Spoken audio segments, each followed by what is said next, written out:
तालुक्यातील आदिवासी भागातील अनुसूचित क्षेत्रातल्या शेतकऱ्यांसाठी राज्य शासनाच्या महसूल विभागाच्या वतीने अंतर्गत जमिनींच्या वाटपासंदर्भात 25 व 26 जुलै रोजी शिबिर आयोजित केले असून सर्व आदिवासी बांधवांनी या योजनेचा लाभ घ्यावा अशी माहिती जुन्नरचे तहसीलदार काकडे यांनी आपला आवाशी बोलताना दिले।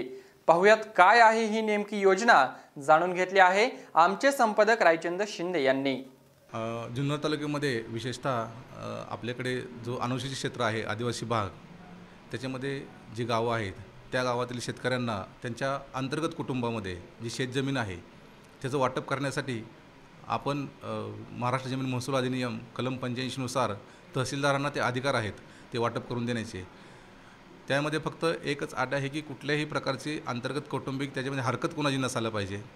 अशा वाटपासाठी आपण ते अर्ज प्राप्त करून घेण्यासाठी 25 आणि 26 या 2 तारखेला अनुसूचित क्षेत्र जे आहे आदिवासी भाग आपला पश्चिम पट्टा, त्याच्यामध्ये मी सर्व तलाट्यांना शिबिर आयोजित करून त्या 2 दिवस इथं उपस्थित राहून असे काही प्रस्ताव प्राप्त होतील वाटपासंदर्भात ज्याच्यामध्ये हरकती नाहीत किंवा तक्रारी नाहीत, ते प्रस्ताव प्राप्त करून घेण्याच्या सूचना केलेल्या आहेत। याच्यातून आदिवासी बांधवांना असा फायदा होणार आहे की त्यांचं वाटप शेतीचं वाटप पण होऊन जाईल अंतर्गत कुटुंबात, आणि ह्याच्यामध्ये जो रजिस्ट्रेशनला आपला खर्च होणार आहे तोही वाचणार आहे।